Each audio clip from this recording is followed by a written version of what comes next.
Assalamualaikum warahmatullahi wabarakatuh. Pada kesempatan kali ini, saya ingin menceritakan tentang kisah yang dialami seorang wanita yang rela bersetubuh dengan iblis demi mendapatkan momongan. Setelah beberapa tahun menikah, seseorang ini tidak dikaruniai sebuah momongan, hingga akhirnya dia menempuh jalan yang tidak sewajarnya. Kemudian wanita ini akhirnya mengandung juga, tetapi setelah usia kandungannya sudah tua, dia mengalami keguguran karena janin yang dikandungnya ini bukanlah janin manusia. Bagaimanakah kisah lengkapnya? Langsung kita masuk ke ceritanya. Namanya adalah Ani, seorang wanita berusia 28 tahun. Dia sudah menikah di awal tahun 2018 silam. Ani ini menceritakan kisah hidupnya saat dirinya sudah putus asa menjalani kehidupan. Karena sudah 4 tahun usia pernikahannya, ia belum juga mempunyai keturunan. Ani yang waktu itu tinggalnya ikut suaminya, sebut saja Wahyu, membuat Ani sudah lama tidak silaturahmi ke rumah orang tuanya. Nah, Ani kali ini berniat mengunjungi rumah orang tuanya dan menceritakan tentang keinginannya mendapatkan momongan. Dari kunjungan itulah yang membuat Ani melakukan ritual sesat yang tujuan utamanya untuk bisa mendapatkan momongan. Awal ceritanya, kondisi rumah tangganya Ani dan Wahyu ini bisa dibilang kurang harmonis karena si Wahyu jarang berada di rumah karena pekerjaannya yang menuntut dia harus keluar kota. Mau gak mau, Ani pun sering berada di dalam rumah sendirian. Usia pernikahan mereka yang sudah 4 tahun lamanya, namun Ani tak kunjung hamil juga. Ani sendiri sering uring-uringan, takut kalau dirinya ini tidak bisa hamil. Banyak dari tetangganya dan juga saudaranya yang menanyakannya ke Ani, "Kapan hamil? Sudah lama loh kamu menikah, tapi kok belum hamil juga? Jangan-jangan kamu mandul?" Banyak omongan dari tetangga yang membuat Ani semakin uring-uringan. Dari kejadian itu, Ani berniat pergi ke rumah orang tuanya untuk sekedar bercerita dan meminta solusi. Namun, saat Ani datang ke rumah orang tuanya, bukannya mendapatkan ketenangan, tapi Ani semakin dibuat sedih. Waktu itu, Ani yang datang ke rumah orang tuanya tanpa ditemani suaminya. Orang tuanya pun bertanya, "Mana suamimu? Kok kamu datang ke sini seorang diri?" Anu Bu, Mas Wahyu sedang ada kerjaan di luar kota." Dari obrolan itu, orang tuanya meminta untuk dia segera mempunyai keturunan karena sudah 4 tahun semenjak pernikahannya Ani belum juga hamil. Dan ini yang membuat orang tuanya sangat kecewa dengan pernikahan Ani dan Wahyu. Apalagi kedatangan Ani sendiri tanpa ditemani suaminya. "Selama ini suami kamu sibuk mengurusi pekerjaannya tanpa memikirkan keluarganya. Buktinya aja kamu kesini sendiri dan kamu pun belum juga hamil. Apa kamu tidak lihat orang tuamu rambutnya sudah berubah? Apakah kamu menginginkan kalau orang tuamu ini meninggal tanpa melihat cucunya, tanpa melihat anak dari kamu?" Ucapan yang keluar dari mulut orang tuanya membuat Ani benar-benar semakin putus asa. 4 tahun semenjak pernikahannya dengan Wahyu, ia belum dikaruniai anak. Usaha yang dilakukan itu tidak hanya berhubungan dengan suaminya, tapi lewat usaha dokter, lewat terapi, semuanya sudah dilakukan. Tapi Tuhan berkehendak lain, kalau yang dilakukannya selama ini belum juga membuahkan hasil. Semenjak berkunjung ke rumah orang tuanya dan mendapatkan tekanan, Ani tidak berani datang lagi ke rumah orang tuanya. Apalagi dia sudah berusaha ke sana kemari, konsultasi dengan berbagai dokter, tapi tidak juga mendapatkan hasil yang positif.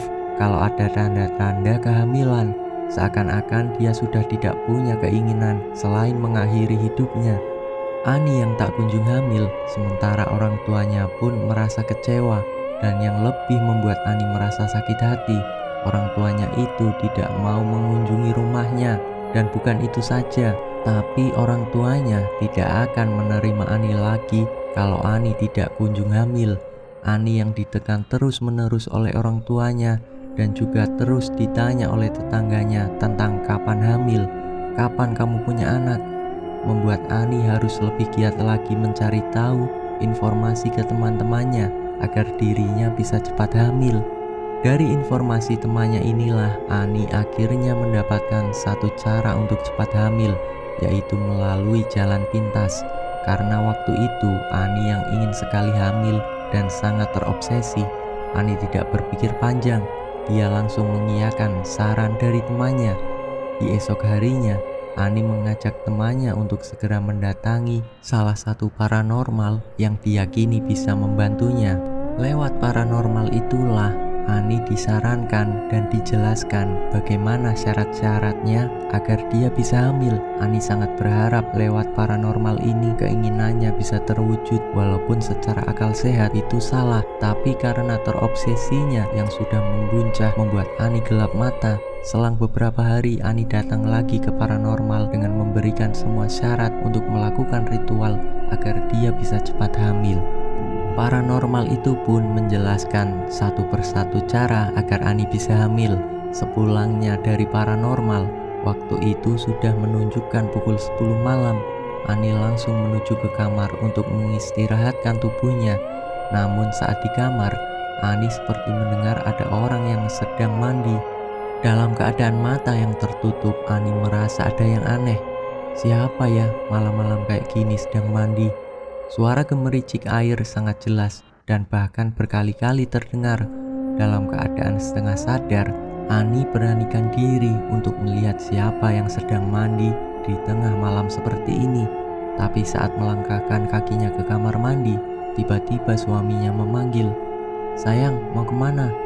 Ani yang mendengar perkataan dari suaminya ini merasa sangat kaget plus aneh, karena tidak biasanya suaminya ini memanggil dengan panggilan sayang.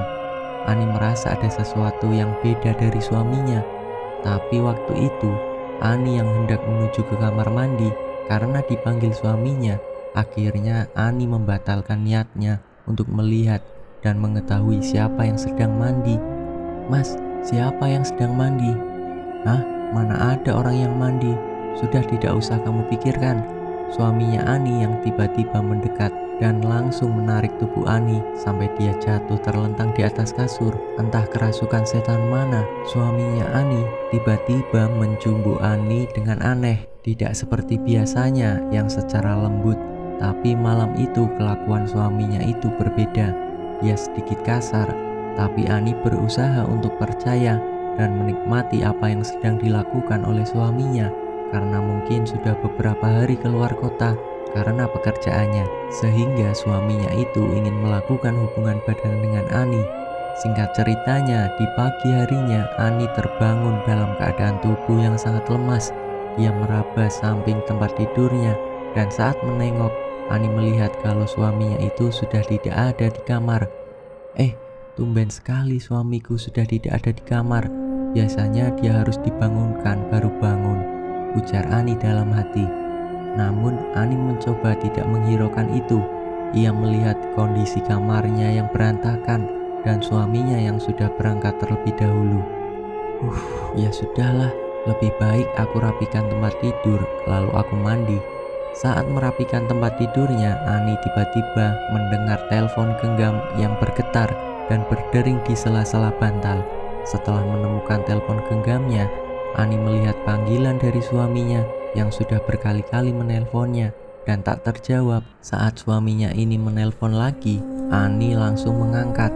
Tanpa mengucapkan salam, si Wahyu, suaminya Ani langsung bertanya, "Kamu dari mana? Kok nggak pulang-pulang?" Kekhawatiran dari suaminya Ani ini sangat jelas dari nada bicaranya. Namun sebelum Ani ini menjawab pertanyaan dari sang suami, Ani langsung diberondong pertanyaan, "Kamu akhir-akhir ini kemana? Sudah berkali-kali saya telepon, tapi tidak diangkat." Ani yang diberondong pertanyaan seperti itu sontak saja kaget. Siapa laki-laki yang semalam itu ada di kamar? Pikirnya dalam hati. Sebelum menjelaskan ke suaminya, Ani berusaha mengontrol dirinya agar tenang, tidak panik, dan berusaha tidak memikirkan apa yang baru saja dia alami. Tidak berselang lama, telepon itu ditutup dengan nada yang sedikit kecewa dari suaminya. Nah, saat itu juga Ani langsung menghubungi temannya dan menceritakan apa yang dialaminya. Temannya ini pun menjelaskan, "Itu baru awal, kamu siap-siap saja di ronde-ronde berikutnya sampai kamu hamil." Ani yang masih bersikeras ingin mempunyai anak, ia dengan siapa akan melayani sosok itu. Sampai singkat ceritanya, Wahyu suaminya Ani pulang setelah hampir 1 minggu berada di luar kota. Ani pun menikmati apa yang dilakukan oleh makhluk gaib itu untuk dirinya agar bisa hamil.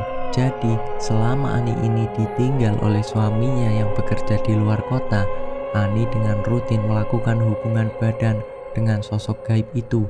Namun jika suaminya ini berada di rumah, Ani berusaha menutupi apa yang dia lakukan selama ini dengan cara tidak melakukan ritual. Ani sebisa mungkin akan berusaha menutupi apa yang dilakukannya selama suaminya pergi keluar kota demi mendapatkan momongan. Waktu terus berjalan sampai 1 bulan lamanya. Ani berhubungan dengan sosok gaib itu. Masih dengan keinginannya yang ingin hamil, Ani mencoba periksa ke dokter kandungan apakah dirinya ini sudah hamil apa belum. Hasilnya, Ani sangat terkejut dengan fakta yang diucapkan oleh dokter. Ani tidak menyangka ini akan terjadi. Ani benar-benar dinyatakan hamil. Akhirnya, apa yang diharapkan selama ini bisa terwujud. Cepat-cepat Ani memberitahu orang tuanya jika dirinya ini hamil. Orang tuanya pun sangat terkejut, namun rasa bahagianya lebih mendominasi. Ani pun sangat diistimewakan. Ia sampai tidak diizinkan untuk melakukan hal-hal berat. Katanya agar kandungan Ani itu dalam keadaan baik-baik saja sampai nanti waktu lahiran tiba. Semenjak Ani dinyatakan hamil, orang tuanya ini bersikeras untuk tinggal bersamanya. Tapi kedatangan ibunya Ani ternyata membuat Ani tidak bisa lagi melakukan ritual seperti saat dirinya sendiri di rumah tanpa suaminya yang sering keluar kota. Ani pun berpikir keadaan dia yang sudah mengandung sudah tidak lagi memerlukan ritual-ritual yang disarankan oleh paranormal. Sampai usia kandungannya hampir 7 bulan, ibunya merawat dan menjaga Ani dan kandungannya. Ani juga sudah tidak lagi melakukan ritual. Keanehan-keanehan itu mulai dialami oleh Ani saat Ani sedang tertidur lelap sendiri di kamarnya, sementara orang tuanya tidur di kamar yang lain. Saat itu Ani mendengar suara tangisan anak kecil dan suaranya itu benar-benar sangat mengganggu. Dalam pikirannya Ani, siapa anak itu yang menangis malam-malam kayak gini? Dan suara tangisannya itu benar-benar sangat mengganggu Ani. Sampai jam 2 dini hari, suara itu terus-menerus didengar. Sampai akhirnya dia bangun dari atas ranjang dan keluar dari kamar untuk melihat siapa anak kecil itu. Namun yang Ani lihat ini adalah sosok hitam besar di dekat vas bunga tepat di depan pintu. Saat itu Ani langsung berteriak kencang, "Ah, setan, setan, tolong bu, tolong bu." Ani yang teriak ketakutan memanggil ibunya, namun teriakan itu sama sekali tidak didengar oleh ibunya. Ani yang berusaha lari ke kamar ibunya, tapi Ani merasakan kalau kakinya itu seperti ada yang menahan. Saat dia nengok ke bawah, sosok anak kecil yang rambutnya panjang dengan tubuh yang kurus dan matanya bulat besar itu berada di bawah Ani sembari menarik-narik kakinya. Tubuh Ani yang kaku dan bergetar hebat karena dia sangat takut. Tidak hanya sosok anak kecil itu saja, namun di hadapannya ini ada sosok genderuwo yang bertubuh besar sedang menatapnya. Rasanya ingin sekali lari dan menghampiri ibunya, namun sosok anak kecil itu sangat erat memegang kakinya. Ani yang benar-benar ketakutan terus teriak, "Ibu, ibu." Tapi ibunya ini sama sekali tidak mendengar teriakannya. Saat Ani berusaha melangkahkan kakinya ke kamar ibunya yang kebetulan letak kamarnya itu bersebelahan, saat pintu kamar dibuka, Ani melihat ibunya itu sedang tertidur lelap. Dan saat Ani mendekat ke ranjang, apa yang dilihatnya itu adalah sosok dengan wajah yang sudah sangat tua. Wajahnya keriput lusuh, dan yang membuat Ani semakin kaget itu, di dekat tubuh ibunya ada sosok pocong yang berdiri sembari menatap tajam. Ini yang membuat Ani semakin ketakutan melihat sosok ibunya yang terbaring di atas ranjang. Ani langsung bergegas keluar dari kamar ibunya. Dia berusaha lari untuk keluar dari rumahnya. Suasana rumahnya tiba-tiba sangat menyeramkan. Saat Ani ingin keluar dari pintu depan, Ani melihat sosok hitam besar dan anak kecil yang tadi memegang kakinya sedang bermain-main di daun pintu. Ani berusaha untuk lewat pintu belakang, namun saat Ani berusaha lari keluar lewat pintu rumah yang paling belakang, Ani merasakan kalau dirinya itu ditarik-tarik oleh sosok anak kecil sembari berteriak memanggil, "Ibu, ibu." Ketakutan kian bertambah, kakinya yang terasa berat untuk melangkah, sementara teriakan anak kecil yang memanggil nama ibu itu terus didengarnya. Dengan tenaga yang tersisa, Ani berusaha melepaskan genggaman anak kecil itu yang terus memanggil ibu. Dengan langkah gontai, Ani membuka pintu rumah belakang dan berlari keluar menuju ke rumah kakeknya yang tidak jauh dari rumahnya Ani. Saat Ani terus berlari, dia berpapasan dengan ibu dan kakeknya. Sontak saja Ani kaget. "Loh, ibu di sini? Kenapa ibu bersama kakek? Terus yang tidur di kamar siapa?" Pikiran-pikiran negatif pun muncul. Dengan nafas yang tersengal-sengal dan keringat dingin bercucuran, saat itu juga Ani langsung memeluk ibunya sembari menangis. "Tolong bu, tolong bu."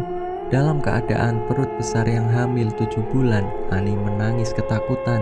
Saat itu juga ibunya meminta Ani untuk duduk di tepi jalan, dan kakeknya Ani pun menanyakan, "Sebenarnya ada apa dengan kamu?